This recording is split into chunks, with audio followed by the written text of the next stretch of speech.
There is a quiet moment that most people experience at some point in their lives, though they rarely talk about it openly. It is the moment when you realize that you have been spending an enormous amount of your energy paying attention to everyone and everything except yourself. You have been watching what other people are doing, measuring your progress against their timelines, adjusting your behavior based on what you think will earn approval, and reacting to circumstances that were never fully in your control to begin with. And somewhere in the middle of all that outward attention, you lost track of something essential. You lost track of yourself. This is not an uncommon experience.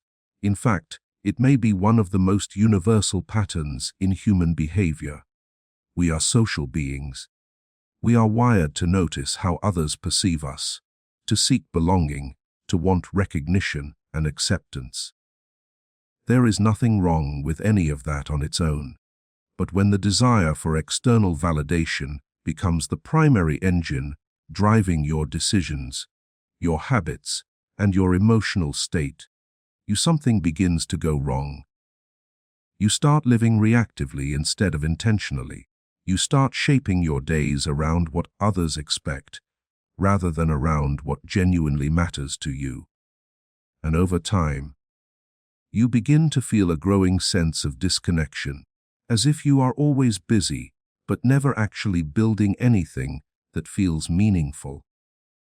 If any of that resonates with you, this is worth listening to carefully, because the shift that changes everything is not complicated. It is not a secret formula or a hidden technique that only a few people know about. It is something far simpler and far more powerful than that. It is the decision to turn your attention inward, to focus on your own growth, your own habits, your own mindset, your own actions, not in a selfish or isolating way, but in a grounded and deliberate way that puts you back in the center of your own life. When you make that shift, when you genuinely begin to prioritize your own development and stop outsourcing your sense of worth to external sources, something remarkable starts to happen. Not overnight, not in a single dramatic moment, but gradually, consistently, and with increasing momentum. Your decisions become clearer. Your energy becomes more focused. The noise that used to distract you begins to fade, not because the world has gotten quieter, but because you have gotten stronger. You have become more rooted in who you are and what you are building, and that rootedness gives you a kind of stability that no amount of external approval ever could. This is not about becoming indifferent to other people. It is not about shutting out feedback or becoming arrogant. It is about understanding a fundamental truth that too many people learn too late. The fastest, most reliable path to meaningful change in your life does not run through other people's opinions or approval. It runs through your own focus, your own effort, and your own willingness to grow. Everything you have been searching for out there, the confidence, the clarity, the sense of direction, all of it is built from the inside out. And that is exactly what this is about. Understanding why self-focus is so powerful. Recognizing the patterns that pull your attention away from your own growth. Learning how to build the habits, the mindset, and the emotional steadiness that allow you to stay on your own path, even when the world around you is loud and distracting. This is a guide to coming back to yourself, and it begins with understanding why so many of us drifted away in the first place. Most people do not realize how much of their daily energy is spent focused outward. It happens so naturally, so automatically, that it barely registers as a choice. You wake up and check your phone. You scroll through images of other people's lives, other people's achievements, other people's milestones. Before you have even had a full cup of coffee, your mind has already begun the unconscious process of comparison. Where do I stand relative to them? Am I doing enough? Am I falling behind? Why do they seem to have it figured out when I still feel like I am struggling? This kind of comparison is not just an occasional thought. For many people, it is a constant undercurrent running beneath everything they do. It influences what goals they set, not based on what they genuinely want, but based on what seems impressive or socially validated. It influences how they feel about their progress, not based on actual growth, but based on how that growth stacks up against someone else's highlight reel. And it influences their emotional state, creating anxiety, insecurity, and self-doubt that have nothing to do with their actual abilities or circumstances, and everything to do with the distorted lens through which they are viewing themselves. Social comparison is one of the most energy-draining habits a person can have, and it is also one of the hardest to break because it is deeply embedded in how most of us were raised. From childhood, many of us were measured against others, graded on curves, ranked in classrooms, compared to siblings, neighbors, peers. The message, whether spoken or implied, was clear. Your value is relative. It depends on how you measure up, and so we internalized a way of evaluating ourselves that is inherently unstable, because it is always dependent on who we are looking at and what they happen to be doing at any given moment. The problem with this approach is not just that it feels bad, though it often does. The deeper problem is that it diverts your energy away from the one thing that actually drives change, which is your own focused effort. Every minute you spend worrying about what someone else is doing is a minute you are not spending on your own development. Every hour you spend ruminating about whether you are good enough compared to someone else is an hour you could have spent building a skill, refining a habit, or making progress on a goal that genuinely matters to you. The comparison itself produces nothing. It builds nothing. It creates nothing. It only consumes. And it is not just comparison that pulls focus outward. It is also the broader habit of seeking validation, wanting others to confirm that you are on the right track, wanting praise for your efforts, wanting agreement with your decisions. Again, there is nothing inherently wrong with wanting these things. Humans are social creatures, and positive feedback feels good. But when validation becomes a requirement, when you cannot move forward without it, when you are paralyzed by the absence of someone else's approval, you have given away something precious. You have given away your agency. You have placed the steering wheel of your life in someone else's hands, and then wondered why you keep ending up in places you did not choose. This pattern shows up in countless ways. The person who will not pursue a career change because their family might disapprove. The person who stays in a relationship that no longer serves them because leaving would invite judgment. The person who holds back a creative idea because they are afraid it will not be well received. In each of these cases, the person has the capacity to act. They have the desire to act. But the fear of external disapproval is stronger than their trust in their own judgment, and so they stay stuck. Not because they lack ability, but because they have outsourced their confidence to people who may not share their vision, their values, or their understanding of what their life could become. There is also a subtler form of external focus that deserves attention, and that is emotional dependence. This is the pattern of allowing your emotional state to be determined by other people's moods, reactions, or behaviors. When they are happy with you, you feel good. When they are distant or critical, you feel anxious. When they approve of your choices, you feel confident. When they question your choices, you feel uncertain. In this dynamic, your inner world becomes a mirror of other people's responses, and you lose the ability to generate your own sense of stability. This is exhausting. It is also deeply disempowering, because it means that your peace of mind is never fully in your own hands. It is always contingent on someone else doing or saying the right thing.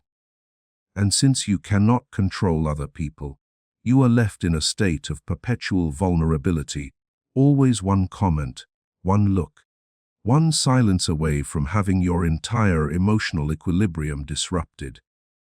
The alternative is not to stop caring about people. The alternative is to develop an internal foundation that is strong enough to hold you steady regardless of what is happening around you. To build a relationship with yourself that is grounded in self-awareness, self-trust, and a clear sense of your own values and direction. When that foundation is in place, external opinions and reactions do not disappear, but they stop being the primary force shaping your experience. They become data points rather than directives, information you can consider rather than commands you must obey.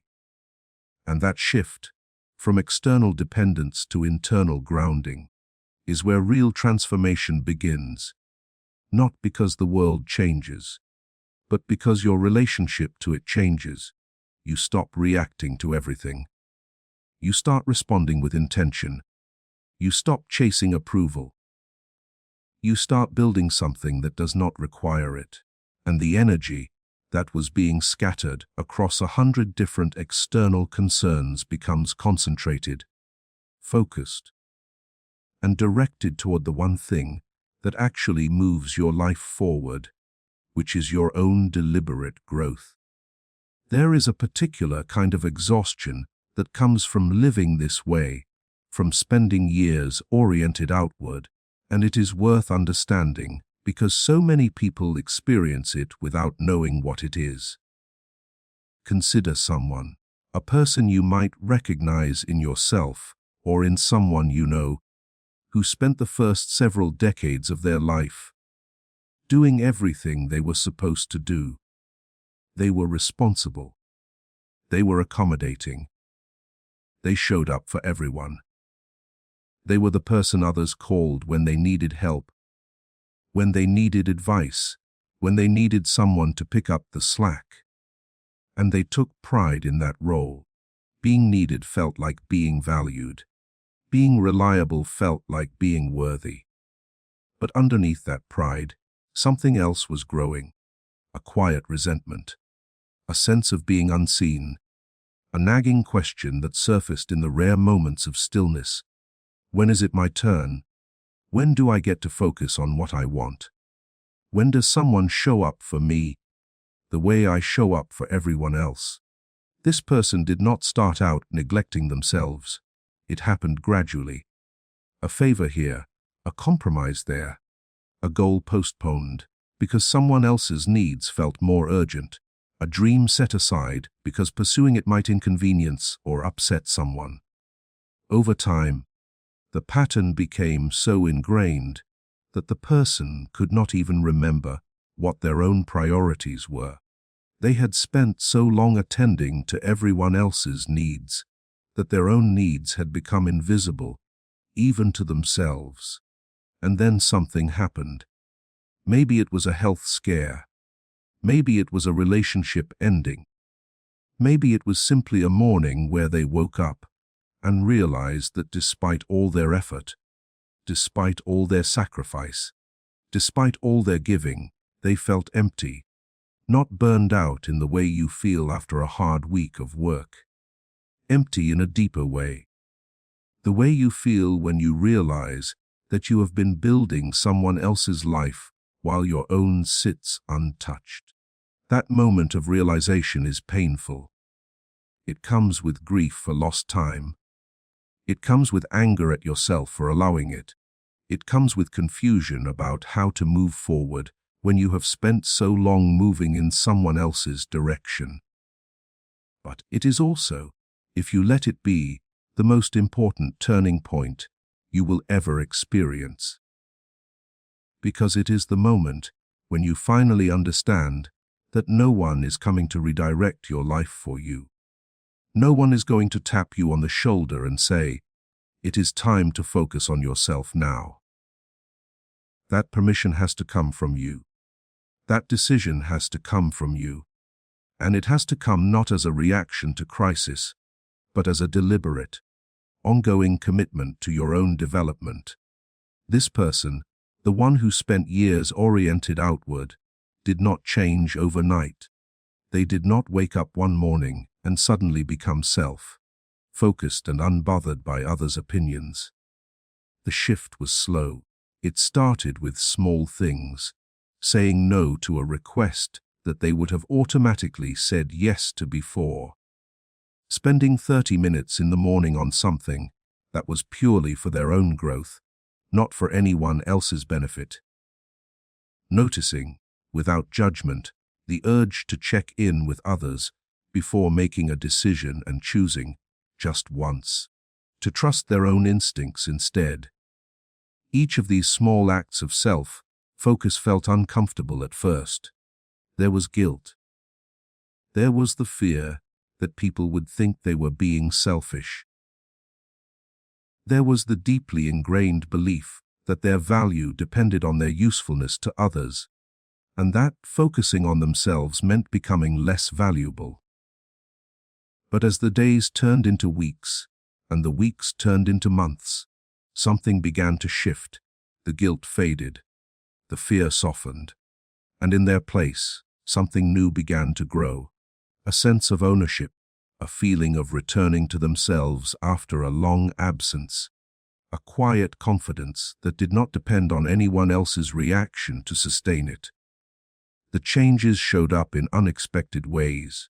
Their work improved, not because they were trying harder, but because they were more focused and less distracted by interpersonal dynamics that used to consume their attention. Their relationships shifted, not because they became cold or distant, but because they showed up differently. They were less needy, less resentful, less likely to give and then feel bitter about it. They could be generous without being depleted, because their generosity was coming from a full cup rather than an empty one. And perhaps most importantly, they began to make decisions based on what they actually wanted rather than what they thought would be most acceptable to others. Some of those decisions surprised the people around them. Some of those decisions were met with resistance. But none of that resistance was as powerful as the clarity they now felt about their own direction. They had spent years navigating by other people's stars. Now they were learning to navigate by their own. This kind of transformation does not require a dramatic life event to initiate it. You do not have to wait for a crisis. You do not have to hit rock bottom. You can begin right now, today, with the simple decision to pay more attention to your own growth and less attention to the noise around you. And while that decision is simple, the process of living it out is anything but. It requires building a new mindset. It requires cultivating new habits. It requires developing emotional skills that most people were never explicitly taught. But all of it is learnable. All of it is practicable. And all of it begins with awareness. Building a self-focused mindset starts with understanding what self-focus actually is and, equally importantly, what it is not. Self-focus is not narcissism. It is not selfishness. It is not a license to ignore your responsibilities or treat other people as irrelevant. Self-focus is the practice of making your own growth, your own values, and your own well-being a genuine priority rather than an afterthought. It is the recognition that you cannot pour from an empty cup, that you cannot show up fully for others if you are not first showing up fully for yourself, and that your life is your responsibility in the deepest and most empowering sense of that word. The first element of building this mindset is awareness of your own priorities. This sounds obvious, but it is remarkable how many people have never sat down and genuinely asked themselves what matters most to them. Not what they think should matter, not what their parents wanted to matter, not what social media suggests should matter, but what actually, honestly, deeply matters to them as an individual. What kind of life do they want to build? What kind of person do they want to become? What would they pursue if approval from others were completely removed from the equation? These are not easy questions to answer, especially if you have spent years defining yourself through external measures. But they are essential questions, because without clarity about your own priorities, you are vulnerable to being pulled in every direction by other people's agendas. You become reactive instead of proactive. You say yes to things that do not serve you because you have no clear basis for saying no. You drift, not because you lack ambition, but because your ambition has no anchor. One of the most effective ways to develop this awareness is through regular reflection. This does not have to be elaborate. It does not require a leather-bound journal and an hour of silence every morning, though if that appeals to you, by all means pursue it. It can be as simple as spending 10 minutes at the end of each day, asking yourself a few honest questions. What did I spend my energy on today? How much of that was aligned with what I actually care about? Where did I feel pulled away from my own path? What would I do differently tomorrow? This kind of reflection creates a feedback loop between your actions and your awareness. It helps you see patterns you might otherwise miss. You might notice, for example, that you consistently spend the first hour of your day responding to other people's requests rather than working on your own goals, or that you tend to abandon your plans the moment someone else expresses a need, or that certain people in your life have an outsized influence on your mood and your decisions, not because they are right, but simply because they are loud. Noticing these patterns is not about blaming yourself or anyone else. It is about developing the clarity to make different choices.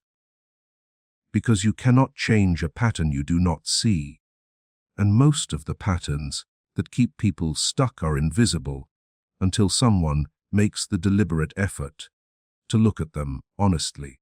The second element of a self-focused mindset is emotional regulation, which is the ability to experience your emotions without being controlled by them. This is important because one of the primary ways that external focus takes hold is through emotional reactivity. Someone criticizes you, and your entire day is derailed. Someone achieves something you wanted, and you spiral into self-doubt. Someone expresses disappointment in you, and you immediately abandon your plans to appease them. In each case, the emotion is real and valid, but the response, the automatic redirection of your energy and attention, is disproportionate.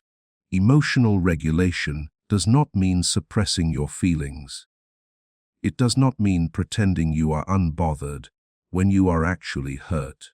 It means creating a small but crucial space between what you feel and what you do about it. It means allowing an emotion to arise, acknowledging it, and then choosing your response rather than simply reacting.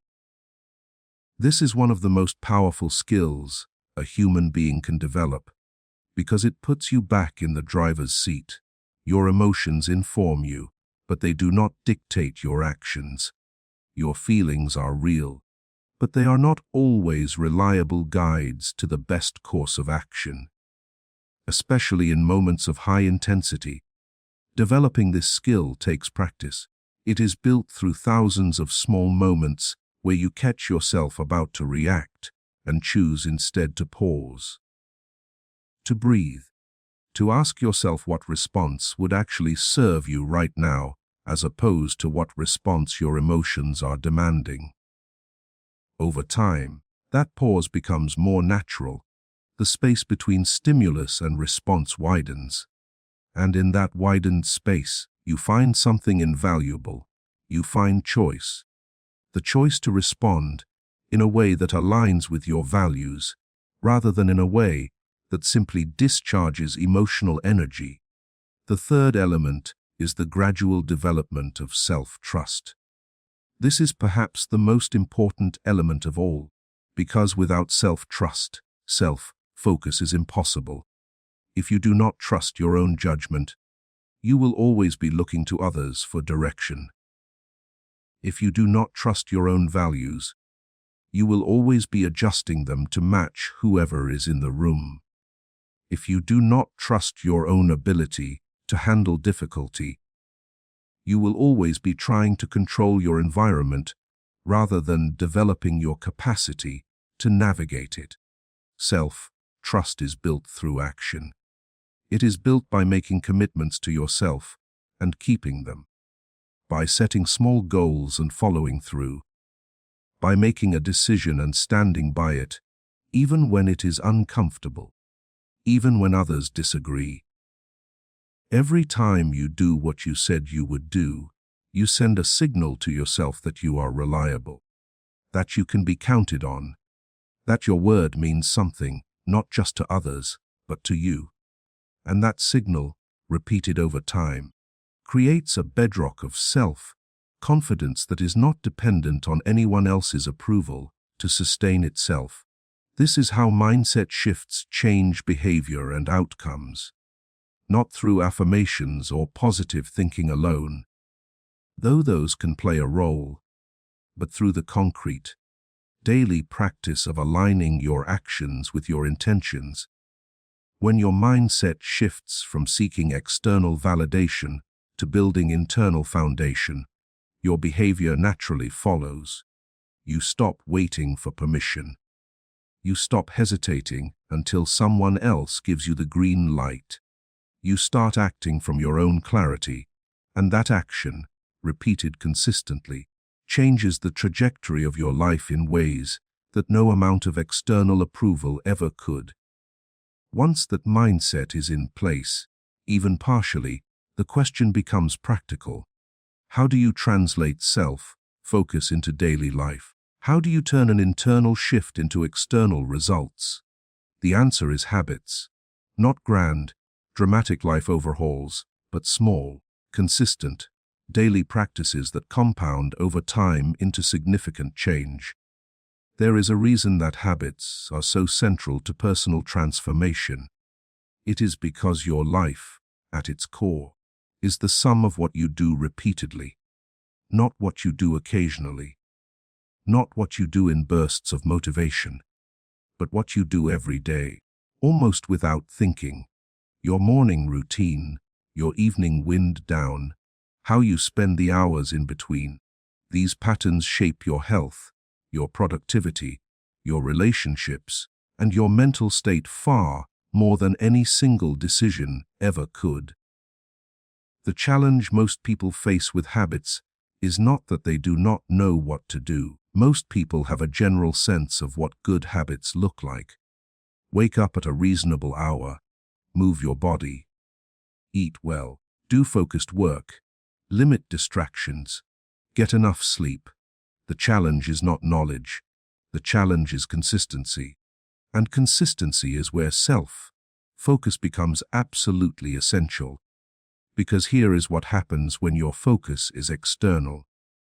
You start a new habit, and for a few days or weeks, you are motivated. But then someone makes a comment that throws you off, or you see someone else's results and feel discouraged, or a social obligation pulls you away from your routine, or you simply do not feel like doing it, and without a strong internal reason to continue, you stop. The external world has too many variables, too many disruptions, too many competing demands on your attention. If your motivation depends on external conditions being favorable, your habits will always be fragile. But when your focus is internal, something different happens. You do the habit not because the conditions are perfect, or because someone is watching, or because you feel a burst of motivation. You do it because you made a commitment to yourself, and keeping that commitment matters to you. The external noise is still there. The distractions are still there. But they do not have the same power over you, because your reason for showing up is not contingent on any of it. It comes from inside, and that internal motivation is far more durable than any external incentive. This is why daily routines matter so much, not because there is a single correct routine that works for everyone, but because having a routine at all creates a structure that protects your focus.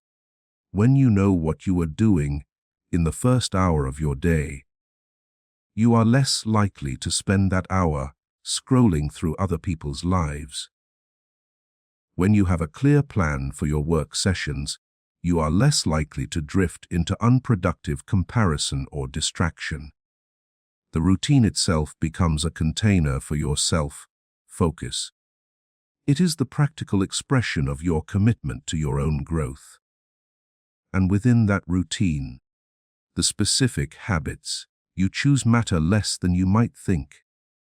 What matters is that they are aligned with your goals and that you do them consistently. If your goal is better health, the habit might be 30 minutes of movement each morning. If your goal is professional growth, the habit might be an hour of focused skill development before you check your email. If your goal is emotional well-being, the habit might be a brief period of reflection or journaling at the end of each day. The content varies. The principle does not. Consistency in self-focused action is the engine of change. There is also the matter of productivity systems, which can sound dry, but are actually deeply connected to self-focus. A productivity system is simply a way of organizing your tasks and priorities so that your energy goes where it matters most.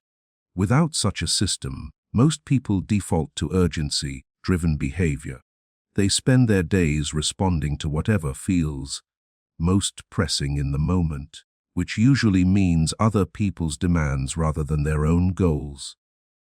A simple system, even something as basic as writing down your 3 most important tasks each morning and doing those before anything else, can dramatically shift the balance of your energy from reactive to proactive. And then there is skill development, which is perhaps the most direct expression of self-focus. Choosing a skill to develop and working on it consistently is an act of investment in yourself. It is a statement that your growth matters, that your potential is worth developing, that your future self deserves the effort you are putting in today. And unlike many external pursuits, skill development is entirely within your control. You cannot control whether someone hires you, promotes you, or recognizes you. But you can control whether you show up every day and put in the work to get better at something. And that work, done consistently, creates a kind of compound interest that eventually opens doors you did not even know existed. The key to all of this, whether it is routines, productivity, or skill development, is understanding that self-focus is not a one-time decision. It is a daily practice. It is the repeated choice to direct your best energy toward your own growth rather than scattering it across external concerns. Some days that choice will feel easy. Some days it will feel like swimming upstream, but the consistency itself is what builds the momentum. And once that momentum is established, it becomes self-reinforcing. The results of your self-focused effort begin to show, and those results give you even more reason to stay the course. Now, building habits and routines is essential, but there is a dimension of self-focus that goes deeper than daily practices, and that is the capacity to manage your emotional world. Because no matter how strong your habits are, no matter how clear your routine, there will be moments when the external world disrupts your equilibrium. Someone will criticize you. Someone will dismiss your efforts. You will experience a setback that feels unfair. You will face a situation where everything you have been building seems to come under threat. And in those moments, the quality of your emotional response will determine whether you stay on your path or get pulled off it. Emotional control is not about becoming a robot. It is not about eliminating feelings or pretending that things do not affect you.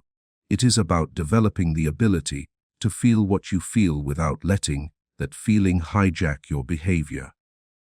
This is a skill, and like all skills, it improves with practice. Consider what happens when someone criticizes you. The initial emotional response is automatic. You feel a flash of anger, or hurt, or defensiveness. That response is natural, and there is nothing wrong with it. The question is what happens next. Do you fire back immediately? Do you spend the next 3 hours replaying the interaction and building a case against the other person? Do you let the criticism seep into your self-concept and start questioning everything you have been doing? Or do you take a breath, acknowledge the sting, evaluate whether there is anything useful in the feedback, and then return your attention to your own path? The difference between those responses is enormous, not because one is morally superior to the other, but because they lead to vastly different outcomes. The reactive response consumes energy, creates conflict, and pulls your focus outward. The regulated response preserves energy, maintains focus, and keeps you in control of your own narrative. Detaching from criticism does not mean ignoring all feedback. It means developing the discernment to separate useful information from noise. Some criticism is valuable. It points to genuine areas for improvement. Some criticism is projection, jealousy, or simply someone else having a bad day. Learning to tell the difference and learning to extract what is useful without absorbing what is toxic is one of the most important emotional skills you can develop. Similarly, avoiding reactive behavior is not about suppressing your impulses. It is about creating enough internal space to choose your response deliberately. When you are triggered, your nervous system activates, and your body prepares for fight or flight. In that state, your thinking becomes narrow, short-term, and survival-oriented. You are not in a position to make wise decisions. You are in a position to defend yourself, which is useful if you are facing a physical threat, but counterproductive if you are facing a social or professional challenge that requires nuance. The practice of pausing before reacting, even for just a few seconds, allows your nervous system to settle enough for your more considered thinking to come back online. It allows you to ask yourself what kind of response would actually serve your long-term interests, rather than what kind of response would feel most satisfying in the moment. And almost always, the considered response is better than the reactive one. Not because it is more polite or more restrained, though it often is, but because it is more strategic. It is the response of someone who is playing a long game. Not someone who is trying to win the next 5 minutes, Staying centered during setbacks is another crucial aspect of emotional self-mastery. Setbacks are inevitable. No matter how focused you are, no matter how strong your habits, things will go wrong. Plans will fail. Efforts will not produce the results you expected. Doors will close. People will disappoint you. The question is not whether these things will happen, but how you will respond when they do. The most common response to a setback is to take it personally, to interpret it as evidence that you are not good enough, that your efforts are wasted, that you should have done something differently. And while reflection is important, there is a difference between reflective evaluation and emotional spiraling. Reflective evaluation looks at the setback calmly, asks what can be learned, and adjusts the approach. Emotional spiraling takes the setback as confirmation of your deepest fears about yourself and uses it as a reason to give up or radically change course out of panic rather than wisdom. The person who has developed emotional self-mastery can sit with a setback without being consumed by it. They can feel the disappointment without letting it define them. They can acknowledge that something did not work without concluding that nothing will ever work. This is not denial. It is proportion. It is the ability to keep a setback in its proper context rather than allowing it to expand until it fills your entire field of vision. And this is all connected to self-focus in a fundamental way, because when your sense of self is dependent on external outcomes, every setback is a threat to your identity. Every failure is not just a failed attempt, but a statement about who you are. But when your sense of self is grounded internally, when it is built on your values, your effort, and your commitment to growth rather than on specific results, setbacks lose their existential weight. They are still unpleasant. They are still worth learning from. But they are not catastrophic. They are just part of the process. Developing this kind of emotional resilience is not something that happens through understanding alone. It happens through repeated exposure to difficulty combined with the conscious practice of responding rather than reacting. Every time you face a challenge and choose a measured response, you strengthen the neural pathways associated with regulation and weaken the ones associated with reactivity. Over time, your default shifts. The pause becomes more natural, the perspective becomes more accessible, and the setbacks, while they never stop coming, stop having the power to derail you. There is a natural progression that happens when you begin to build a self-focused mindset and support it with consistent habits and emotional control. At some point, a question begins to emerge with increasing clarity and urgency. What am I actually building? What is all of this self-focus in service of? And this is where the alignment of goals with personal values becomes essential.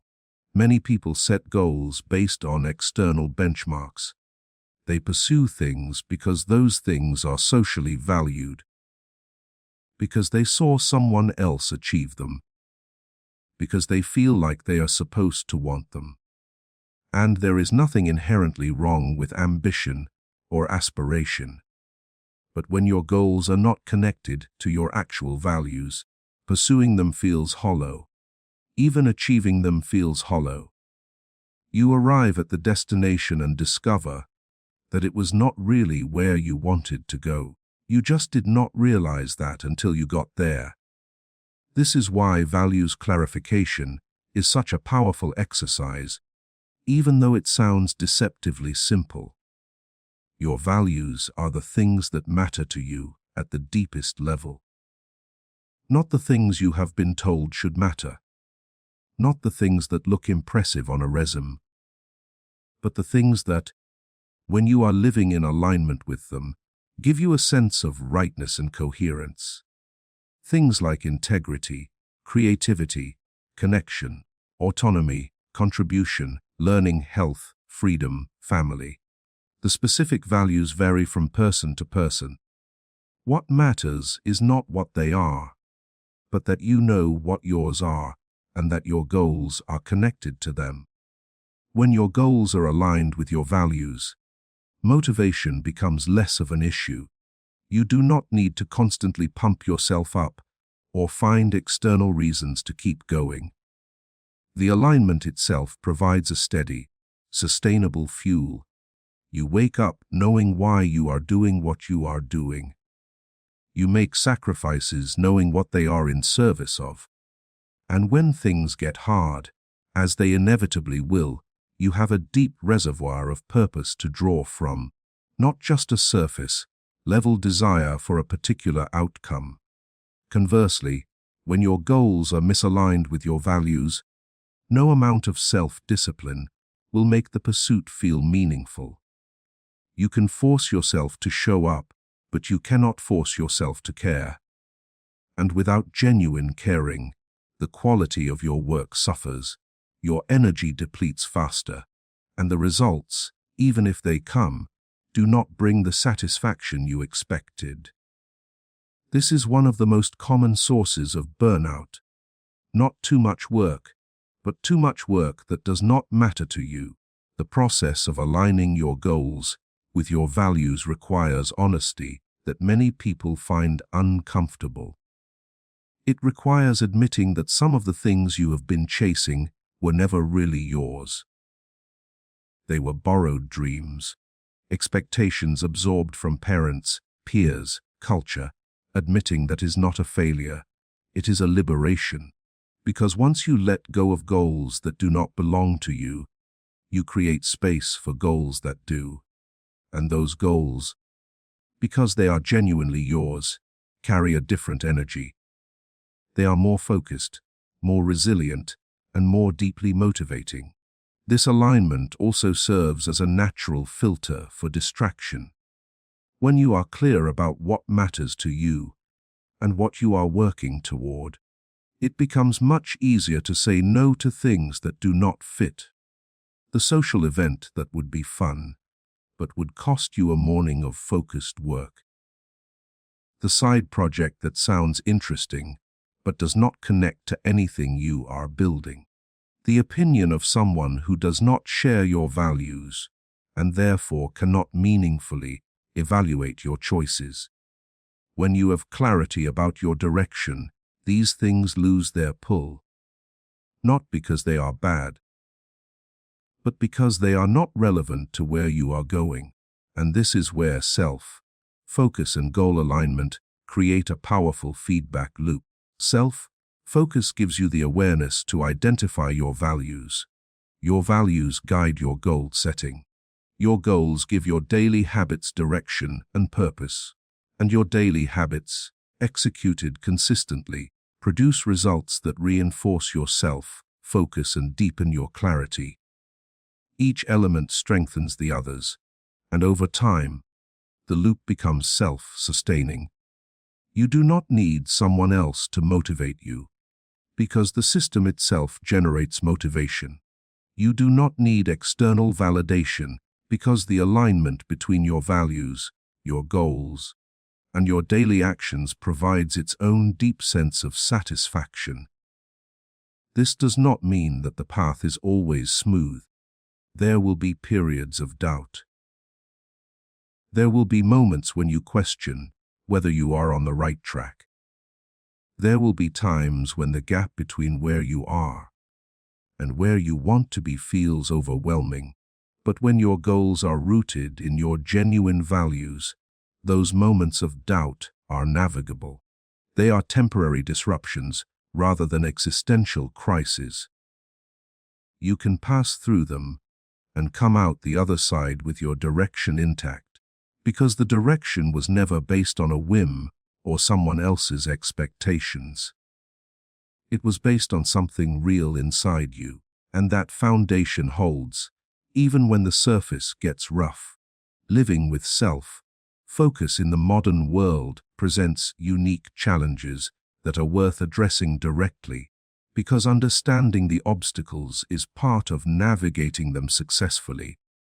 The world you live in is designed, in many ways, to pull your attention outward. Social media platforms are engineered to capture and hold your focus. News cycles are built around urgency and emotional activation. Advertising constantly tells you that you are not enough as you are, and that some product or service will fix that.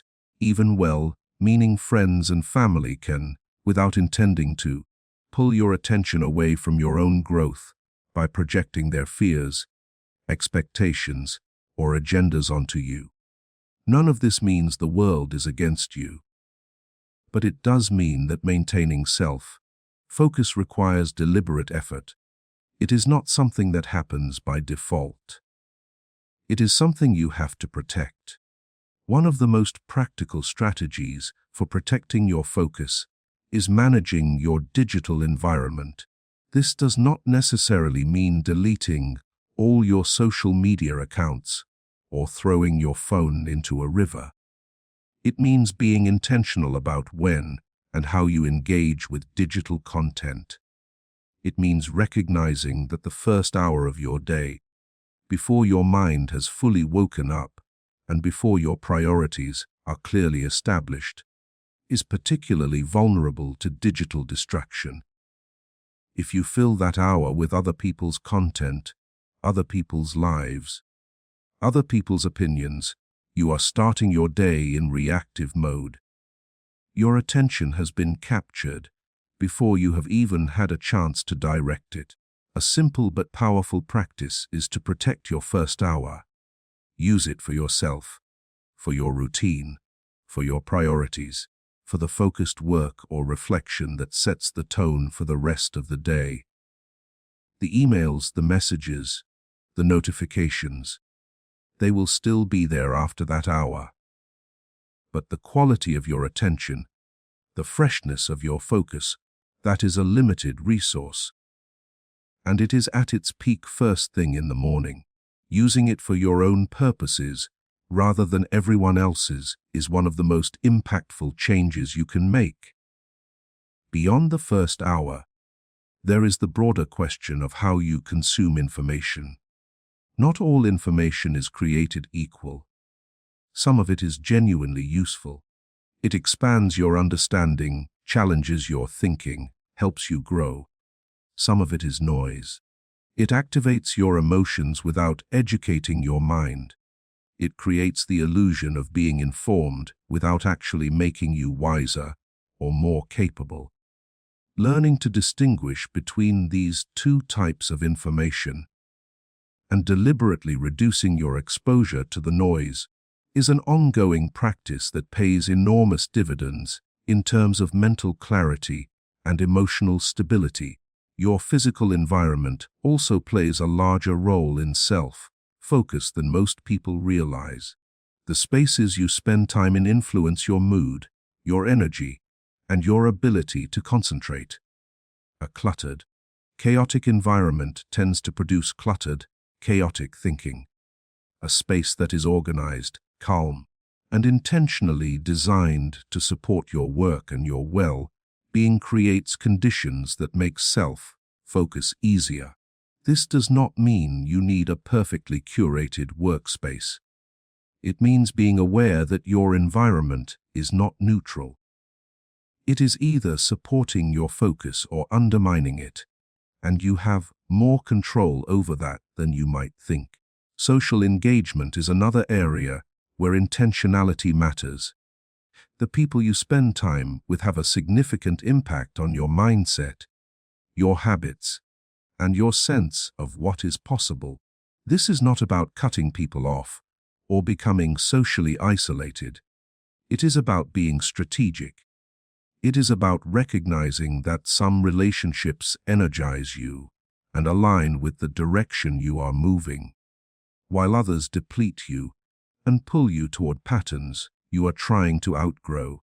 Both types of relationships may involve people you care about, but being aware of the different effects they have on your focus allows you to manage your social energy more wisely. You can love someone and still limit the amount of influence their opinions have on your decisions. You can enjoy someone's company and still choose not to engage with them during times when you need to be particularly focused. You can maintain a relationship and still set boundaries around the emotional dynamics within it. None of this requires conflict or rejection. It simply requires clarity about your own needs and the willingness to honor them. The underlying principle in all of this, whether it is digital habits, physical environment, or social engagement, is that your attention is your most valuable resource. Where it goes, your energy follows. And where your energy goes, your life follows. If your attention is constantly being pulled outward, your energy is being spent on things that do not directly contribute to your growth. But if your attention is deliberately directed inward, toward your own development, your own habits, your own goals, your energy concentrates, it builds, it compounds, and the results over time are unmistakable. There is a particular kind of transformation that deserves to be described because it illustrates what becomes possible when self-focus moves from being an occasional practice to a way of life. Consider someone who, not long ago, was in a fundamentally different place than they are now. Not different circumstances necessarily, but a different internal state. This person was overwhelmed, not by any single catastrophe, but by the cumulative weight of living without clear priorities. They said yes to everything. They reacted to every piece of feedback, every criticism, every mood shift from the people around them. They had goals, but those goals changed every few weeks, depending on what they saw someone else doing or what seemed most likely to earn approval. They were busy all the time, but could not point to any meaningful progress in the areas that actually mattered to them. And then, gradually, they began to shift. It started with something small. A commitment to spend 30 minutes each morning on a single skill they wanted to develop. Not because anyone was watching. Not because anyone asked them to. But because they decided that their own growth mattered enough to protect that time. That 30 minutes became an anchor. It was the first thing in their day that was purely for them, purely in service of their own development.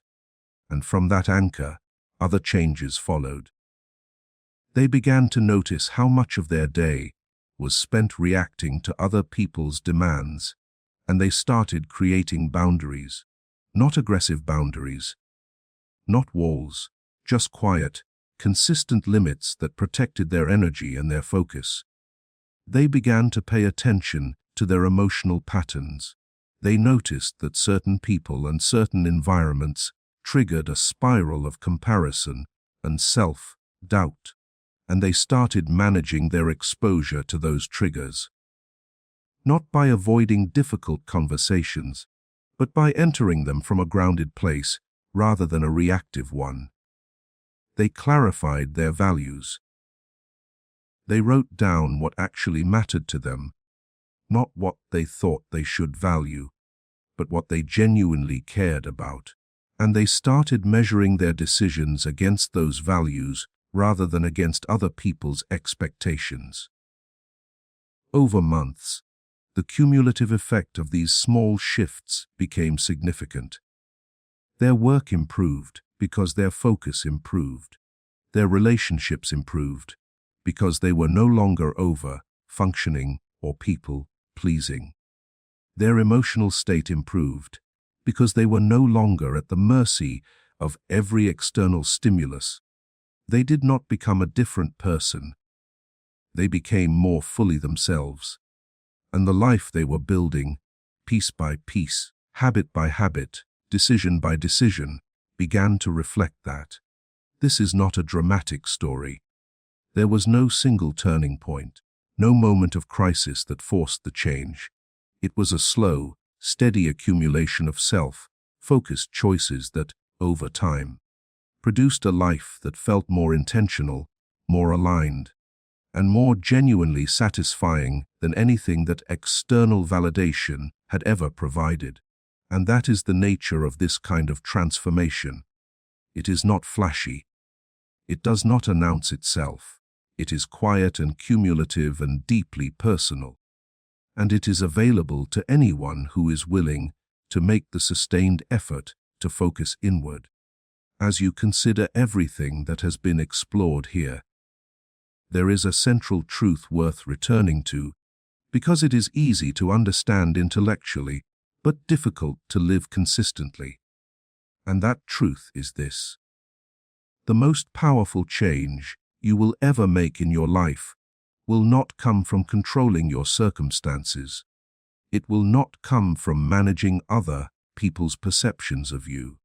It will not come from finally getting that one thing you have been chasing, whether it is a relationship, a job, a certain amount of money, or a particular level of recognition.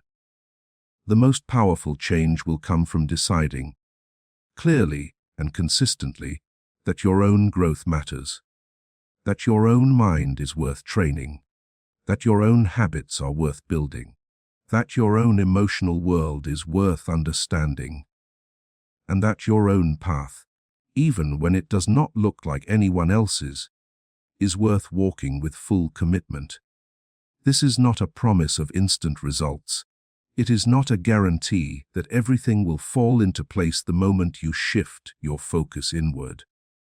Life is too complex for guarantees, and anyone who offers them is not being honest with you. What this is, instead, is an observation that has proven true over and over again in the lives of people who have made this shift.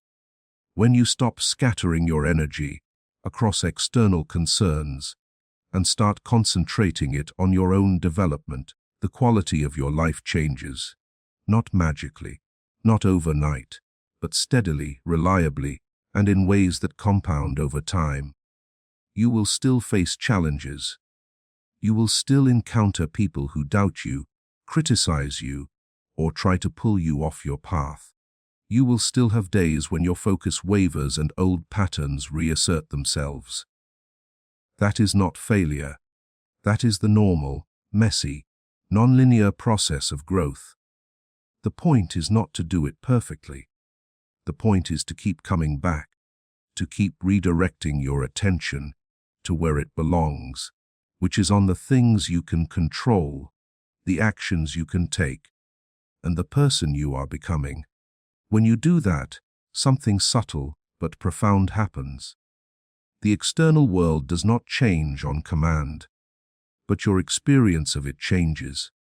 You become less reactive and more intentional, less anxious and more grounded, less dependent on others for your sense of direction, and more confident in your own compass.